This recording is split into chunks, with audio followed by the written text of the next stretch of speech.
देवभूति माता ने कहा आपके कितने प्रकार के भक्त होते हैं और आपको कौन से प्रिय हैं, कृपा कर उनके बारे में बताओ। तब भगवान अपने भक्तों के विषय में बताते हुए कह रहे हैं, अभिसंधाययो हिंसा दंभं मात्सर्यमेव वा संरंभी भिन्नग्भावं मयि कुर्यात् स तामसः। बहुत ध्यान पूर्वक सुनना। 4 प्रकार के भक्त होते हैं भगवान के। कौन कौन से? तामस, राजस, सात्विक और निर्गुण।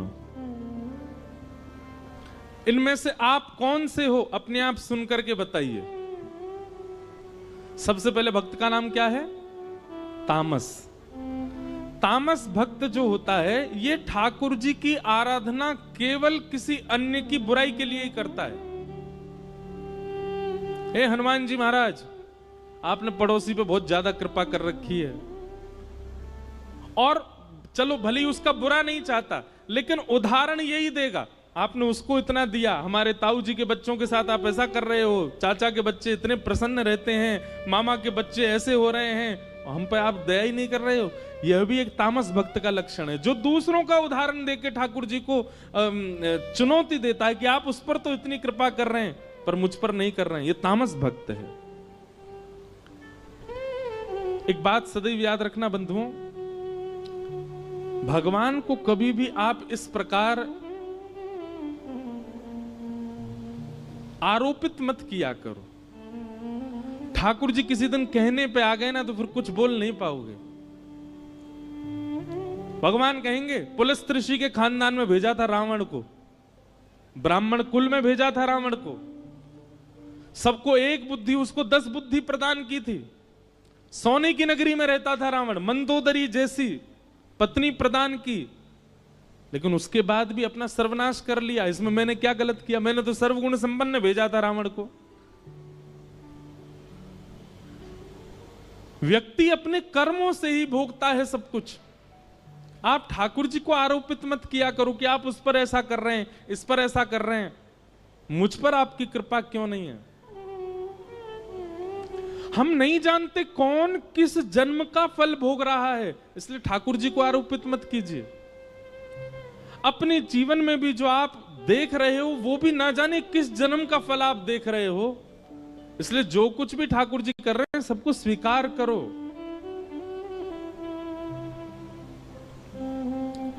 नहीं तो आप तामसी भक्त माने जाओगे, और तामसी भक्त के लिए भगवान कहते हैं मुझे प्रिय नहीं है।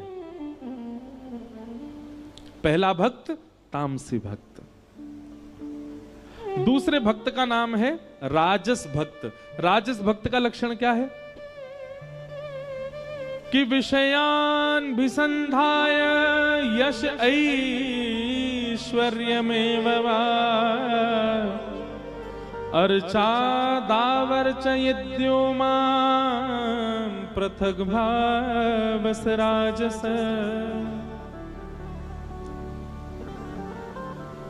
विषयान विसंधाय, 50 रुपए की मिठाई के डिब्बे को लेके आएगा मंदिर में, लेकिन बदला में 5 करोड़ मांग करके जाएगा ठाकुर जी से। विषय प्रधान भक्ति करता है, मतलब उसकी भक्ति के पीछे कोई ना कोई कारण है। जैसे कई लोग, आप लोग भी जानते होंगे, वो व्यक्ति आपसे बहुत मिल रहा है, बहुत हंस के, तो आपको कहीं ना कहीं पता चल जाता जरूर इसको कोई काम है तभी आ रहा है मेरे पास में। नहीं तो ये कभी राम राम भी नहीं करता था मुझको, आजकल इतना पूछ रहा है। देश के आर्म्ड फोर्सेस पेंशनर्स की 40 साल से मांग थी 1 रैंक 1 पेंशन। आखिरकार ये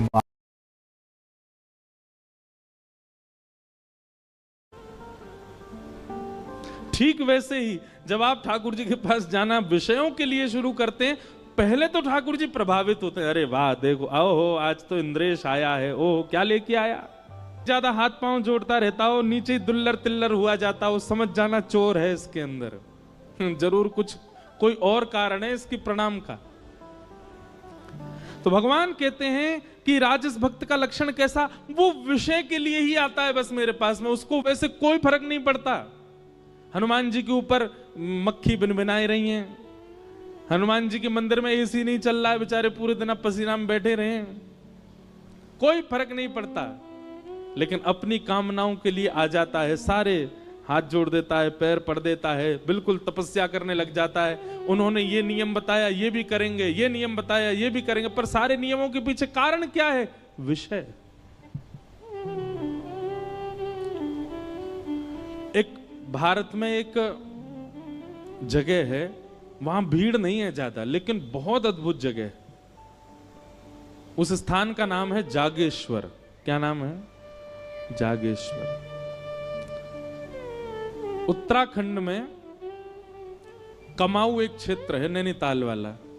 वहां जब आप ऊपर जाएंगे तो वहां तीन स्थान हैं महादेव के, जागेश्वर, बागेश्वर और मुक्तेश्वर। जीवन में कभी अवसर मिले तो उन तीनों स्थानों का दर्शन जरूर करना। और तीनों स्थान पता कैसे हैं? मुक्तेश्वर पहाड़ की चोटी पर है, बागेश्वर समतल में है और जागेश्वर नीचे पाताल में है। और जागेश्वर स्थान जो है ना, यहां पर महामृत्युंजय का जो मंत्र है वो वहीं प्रकट हुआ, जागेश्वर। इसीलिए उनका, वहां के महादेव का नाम है जागनाथ। वहीं से ही महामृत्युंजय प्रकट हुआ। वहां की कथा ऐसी बताते हैं कि जागनाथ उनको इसलिए कहा जाता कि वो नाथ इतने सिद्ध थे, सब लोग ध्यान से सुनना, कि कोई व्यक्ति आके कुछ भी मांग ले, सब पूरत कर देते थे। एक बार एक कहीं के राजा ने किसी अच्छे राजा की हिंसा की कामना उनसे की, वो तो सबको आशीष देते थे, बोले तथास्तु। ये बात जब आद्य गुरु शंकराचार्य जी को पता चली तो शंकराचार्य भगवान गए और वहां जाकर के महादेव से प्रार्थना की, बोले कलिकाल आने वाला है नाथ, आप यहां सबकी मनोकामना पूरी कर देंगे, कलयुग में लोग कुछ भी मांग सकते हैं, इसलिए हमारी प्रार्थना है कि आप अंतर्मुखी हो जाओ। तब ठाकुर जी वहां पर शांत हो गए, नहीं तो महादेव से जो मांगो वो मिलता था। आज भी वहां नियम है, रात्रि 6-7 बजे मंदिर बंद हो जाता है और फिर उसके बाद वहां आप देखेंगे कि दंपति, पति पत्नी अपने हाथ में दिया लिए रात भर खड़े रहते हैं। कहीं के भी बहुत सारे दंपति चारों ओर से मंदिर को घेर के ऐसे हाथ में दिया लेके खड़े रहते हैं। और कब तक खड़े रहेंगे? सुबह जब तक मंगला के दर्शन नहीं खुलेंगे तब तक खड़े रहते हैं। क्यों? मंगला होती जैसी वो दीपक महादेव को अर्पित करते हैं तो जिनको संतान नहीं है उनको संतान की प्राप्ति होती, ऐसा वहां कहते हैं। तो रात्रि 12 बज रहे थे, वहां 7-8 बजे ऐसा लगने लगता है कि 1-2 बज गए रात के, इतना शांत है। तो रात्रि 12 बजे मैं उठा, खिड़की खोली तो देखा इतने सारे दंपति खड़े थे, हाथ में दिया लिए। तब मैंने पूछा तो बोले ये सुबह जब मंगला होगी तब दिया रखेंगे और इन सबको संतान की प्राप्ति होगी। तब मन में एक बात आई,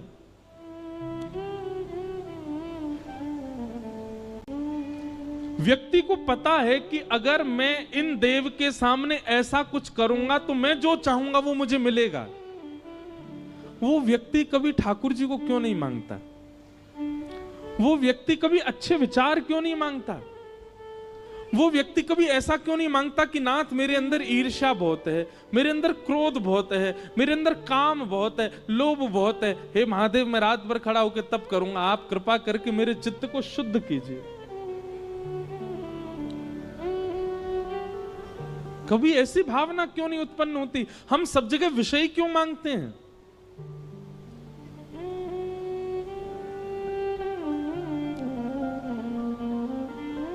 हमारी प्रार्थना है बंधुओं, जहां भी ऐसे स्थान हैं जहां मनोकामना पूर्ण की जाती है,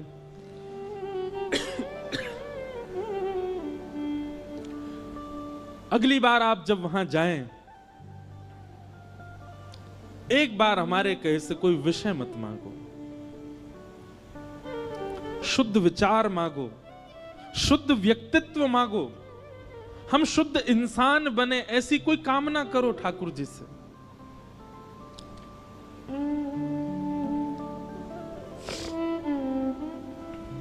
भगवान कहते हैं राजस भक्त कैसा है? बोले विषय प्रधान भक्ति करता है, केवल विषय की कामना करता है। और दूसरी बात, यश ऐश्वर्य में बाबा, केवल यश के लिए, ऐश्वर्य के लिए, संपत्ति के लिए मेरे आगे सर झुकाता है। और इसकी एक विशेष बात बताएगी, बोले अर्चा दावर चयद्यो माम पृथक भावस राजस, केवल मेरे अर्चा विग्रह में निष्ठा रखता है, मेरी कथा से कोई मतलब नहीं, मेरे भक्तजनों से कोई मतलब नहीं, संत जनों से कोई मतलब नहीं, सत्संग से कोई मतलब नहीं, केवल मेरी मूर्ति की पूजा में ही इसकी निष्ठा रहती है। ऐसे भक्त को मां मैं राजस भक्त कहता हूं। मां ने कहा वो आपको अच्छे लगते हैं? ठाकुर जी बोले बिल्कुल अच्छे नहीं लगते, ना तामस अच्छे लगते ना राजस अच्छे लगते। तीसरे भक्त का नाम क्या है?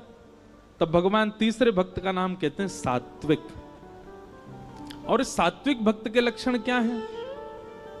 तब ठाकुर जी कहते हैं कि कर्म निर्हारम उद्दिश्य परस्मिन् वापदर्वणम् यज्ञेदश्वव्यमति वा पृथग भावस सात्विक। कर्म निर्हार मुद्देश्य, वो जो कुछ भी करता है भले ही उसने परिश्रम करके किया, भले ही उसने बलपूर्वक किया, भले ही उसने बहुत बहुत अनुनय विनय करके किया, लेकिन फिर भी वो हर कर्म के फल के रूप में यही कहता है कि सब ठाकुर जी ने कराया, मेरी कोई क्षमता नहीं थी। मैं जो कुछ भी कर रहा हूं, मैं कथा सुना रहा हूं, मैं किसी व्यक्ति को श्रेष्ठ बना रहा हूं, असहाय लोगों की सहायता कर रहा हूं, असहाय लोगों के इलाज के लिए अस्पताल बनवा रहा हूं, असहाय बालकों को विद्यालय में पढ़वा रहा हूं, आदि आदि जो कुछ भी अपने जीवन में करता है, सबके पीछे एक ही भाव रखता है कि सब ठाकुर जी करा रहे हैं, मेरी ये क्षमता नहीं थी।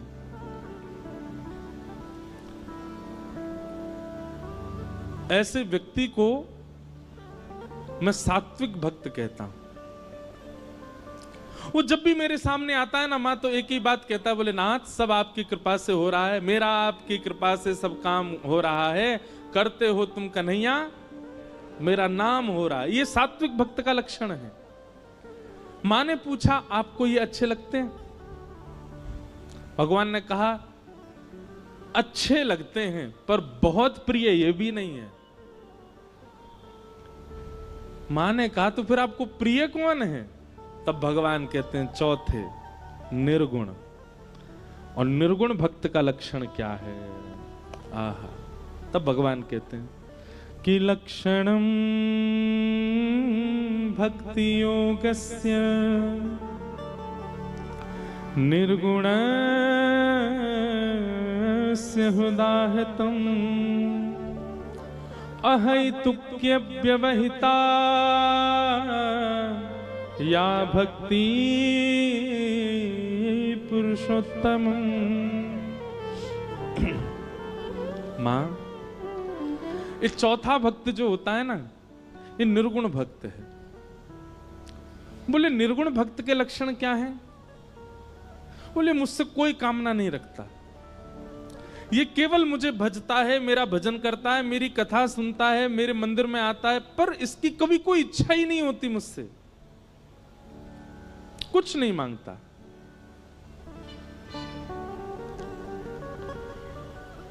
और भगवान कह रहे हैं कुछ संसारी ना मांगना, ये तो एक बात है कि चलो उसने संसार की कोई वस्तु नहीं मांगी। कुम्मन दास जी भगवान के परम भक्त हुए, श्री कुम्मन दास।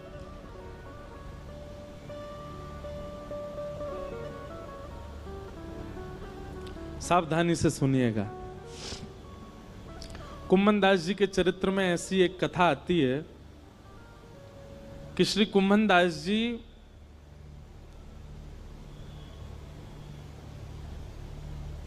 बहुत अकिंचन थे। उनके घर में धन संपत्ति नहीं थी। ठाकुर जी साक्षात प्रकट होकर उनकी गोद में बैठ करके खेलते थे।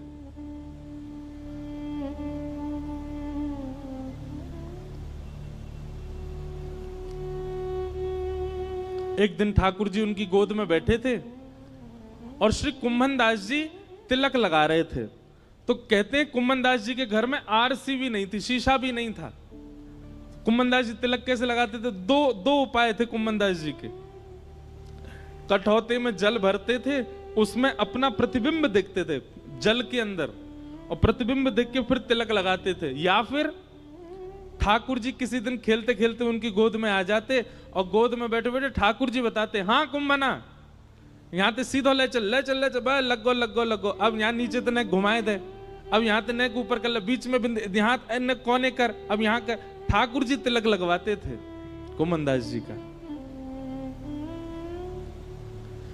इतने सामीप्य में ठाकुर जी रहते थे। कुंभन दास जी के चरित्र में आता है कि श्री कुंभन दास जी जब अपने खेत में हल जोतते थे तो ठाकुर जी ऐसे अपनी पीतांबरी में अनाज आदि जो भी होता था वो लेके स्वयं डालते हुए चलते थे कुंभन दास जी के साथ। पर कुंभन दास जी ने कभी ठाकुर जी से कोई याचना नहीं की। एक दिन की बात है, कुंभन दास जी अपने खेत में हल जोत रहे थे, ठाकुर जी पीछे ऐसे उड़ाते हुए चल रहे थे सब बीजों को। इतने में मंदिर का घंटा बजा और जोर जोर से जैसे घंटे बजने लगे तो कुंभन दास जी ने तुरंत हल छोड़ा, हाथ धोने लगे, पांव में जल डालने लगे, मुख पोंछा और तुरंत मंदिर की ओर भागने लगे। ठाकुर जी बोले, कुंभना कहां जा रहा है? जय जय दर्शन को समय है गयो, मंदिर जा रहा हूं। बोले, तू भी कुंभना कैसो बावड़ो, मैं तेरे संग यहाँ खेत में खड़ा हूं, तेरे संग हल जुतवा रहा हूं और तू मंदिर में भाग रहा हूं मेरे दर्शन को। कुंभन दास जी बोले, जय जय यहां तो आप अपनी इच्छा से आते हो, आज आते हो, कल आओगे कि नहीं इसका कोई प्रमाण थोड़े। और कल मुझसे कोई अपराध हो गया, परसों मुझसे कोई अपराध हो गया तो क्या पता आप मुझसे मिलना ही बंद कर दो। पर मंदिर में तो आपको आचार्यों ने बैठाया, वहां से आप कहीं नहीं जाओगे, इसलिए मंदिर दर्शन में कभी नहीं छोड़ सकता। क्योंकि आप मेरे प्रेम से भले ही यहां आ जाओ, मंदिर में तो आप सदा विराजोगे, इसलिए मैं तो वहीं दर्शन करूंगा। ठाकुर जी संग रहते थे उनके, लेकिन वो फिर भी मंदिर में जाते थे।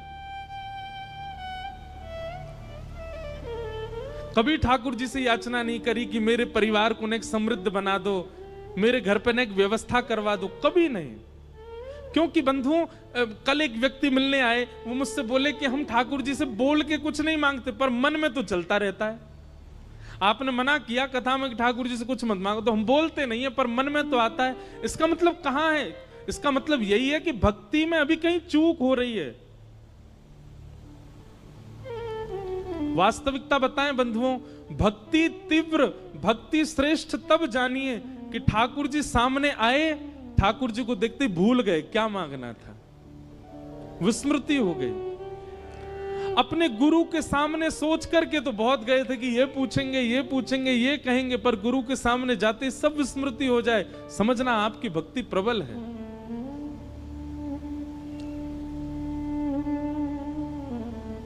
लेकिन बुरा नहीं मानिएगा, जो सोच करके गए वो जाकर के मांग लिया, इसका मतलब आप स्वार्थी थे, आपका प्रेम नहीं है ठाकुर जी से। एक दिन कुंभन दास जी की गोद में ठाकुर जी बैठे थे, तो कुंभन दास जी की दाढ़ी से खेल रहे थे ठाकुर जी छोटे से। तो ठाकुर जी ने मन में विचार किया, कुंभन दास के घर में बड़ी दुर्बलता है, मैं कोई राजा के मन को चेताता हूं ताकि वो आधी संपत्ति कुंभन दास को दे जाए। सो ठाकुर जी एक बड़े बादशाह, एक बड़े राजा के स्वप्न में गए और स्वप्न में जाकर के ठाकुर जी ने आज्ञा कर दी, बोले तेरी मनवांछित इच्छा जो तू चाह रहा है, तेरे महल में ये काम हो जाए, तेरी पत्नी के एक बालक हो जाए, सब पूर्ण हो जाएगा, लेकिन उसके लिए तुझको एक काम करना पड़ेगा। राजा बोला, क्या करूं? अपनी इतनी संपत्ति गिरिराज जी लेके जा और श्री गोवर्धन में कुंभन दास जी हैं, उनको जाके भेंट करके आ। संपत्ति भेंट करने से तेरे काम पूरे हो जाएंगे। ठाकुर जी की आज्ञा मान करके वो राजा कुम्भनदास जी के यहां गया। और उस समय कुम्भनदास जी की गोद में ठाकुर जी बैठे थे, खेल रहे थे कुम्भनदास जी के संग। और ठाकुर जी कुम्भनदास जी से कह रहे, कुम्भना। कुम्भनदास जी बोले, हाँ जय जय बोलो। अरे सुनता हूं मैं तो एक बात करनी है। हाँ जय जय बोलो, कहा बात करनी है। इतना बस कहा ही था, इतने में ही वो राजा कुम्भनदास जी कुटिया में आ गया। और उस राजा के आते ही ठाकुर जी अंतर ध्यान हो गए। सामने बादशाह खड़ा है, घुटनों पर बैठ करके अपनी आधी संपत्ति अर्पित करने को। लेकिन कुम्भनदास जी इधर उधर देख रहे हैं। अब तो यहीं बैठे, कछु तो कह रहे, पतो ना बोल के ही ना गए मुंहते। अब तो यहीं बैठे, कछु तो कह रहे, बोल के ही ना गए। राजा ने चरणों में प्रणाम किया, बोले भगवान आपकी आज्ञा हो तो मैं आपके कुटिया में अपनी सामग्री रखवा दूं। मैं आपको धन संपत्ति कुछ दान करने के लिए आया हूं। कुम्भनदास जी उल्टे उसके चरणों में गिर गए, बोले भैया ले जाया संपत्ति को, कोई और में बांट दियो, और कोई ना लेवे तो जमुना जी में बहाई दियो। ऐसी संपत्ति को कहा करूं, जाके मेरी कुटिया के द्वार पे आते ठाकुर जी भाज गए यहाँ थे। ऐसी संपत्ति को मैं कहा करूंगा, जैसे ठाकुर जी छोड़ के चले गए। घर के लोग चिल्ला रहे हैं, अरे कुम्भनदास जी कुछ तो ले लो, आपकी कुआरी भतीजी है, उसका ब्याह करना है, घर की थोड़ी मरम्मत करवा देंगे। रात में वर्षा हो जाती है तो रात भर सो नहीं पाते हैं, हमारे घर में जल भर जाता है। अरे कुछ तो ले लो, कोई देने आया है।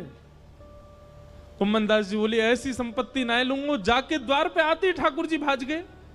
ले जा भैया, तेरे आगे हाथ जोड़ूं, अगर तू बहुत देर बैठो रहेगो तो मैं प्राण त्याग दूंगा, या को अभी लेके जा। और हट पूर्वक राजा को भगा दिया वहां से। राजा के जाते ही ठाकुर जी फिर आ गए। कुम्भना दौड़ करके गए, ठाकुर जी को गले से लगा लिया, बोले नाथ कहां चले गए आप। ठाकुर जी बोले, कुम्भनदास एक बात बता, मैंने एक राजा को स्वप्न दियो, स्वप्न में जाकर के वाकू चेतायो कि अपनी आधी संपत्ति ले जाके कुम्भनदास को दे दे, और वो तू को देने आयो, तेने स्वीकार क्यों ना करी। अरे तेरे घर में बैठवे के काजे कोई चद्दर ना है, तिलक लगावे के काजे आरसी तक ना है, तेरी भतीजे के ब्याह के काजे एक फूटी कौड़ी तेरे घर में नहीं है। मैंने चेताए करके एक राजा को भेजो, तेने वापिस कर दियो। कुम्भनदास जी ने एक बात कही ठाकुर जी से, जय जय आप सत्य बताइयो, राजा के आते ही आप अंतर ध्यान है गए। राजा जितनी संपत्ति लेकर के आयो, यदि मैंने वो स्वीकार कर ली होती, अपने घर में धर ली होती, अपने घर में लगा दी होती, तो आपको ये लगती अब तो कुम्भनदास पे खूब संपत्ति आ गई भैया, अब ये अपना घर बना लेगो, सब काम कर लेगो। और आप जो गए थे वो आते ही नहीं लौट करके। पर मैंने उस संपत्ति को स्वीकार नहीं किया तो आप पूछने के लिए दोबारा आ तो गए मेरे घर पर। यह मेरा सौभाग्य है कि मेरे ठाकुर जी फिर प्रकट हो गए। आपको लगती कि भैया यहाँ पे तो अब सुख समृद्धि है, अब अपने आप सब लोग गुजर बसर कर लेगो। अरे लाचार बालक को बार बार मां ध्यान क्यों देती है। वो बालक चलने लग जाए, फिरने लग जाए, बोलने लग जाए तो मां धीरे धीरे उसको अपनी जिम्मेवारियां समझाने लगती है। तू अब खुद चला कर, खुद उठा कर, खुद तैयार हुआ कर, खुद भोजन किया कर। लेकिन वो बालक लाचार ही रहता है, तो लाचार बालक को मां गोद से छोड़ती नहीं। नाथ मुझे केवल एक ही कामना है आपसे कि मुझे कभी संपत्तिवान मत बनाना, मुझे कभी योग्य मत बनाना। क्यों? बोले मैं असंपत्तिवान रहूंगा तो मैं स्वयं को लाचार मानूंगा, और मुझे लाचार जान आप सदा मुझे अपनी गोद में ही रखोगे नाथ, इसलिए मुझे ऐसे ही रहने दो, मुझे योग्यता नहीं चाहिए। इसे कहते हैं निर्गुण भक्त।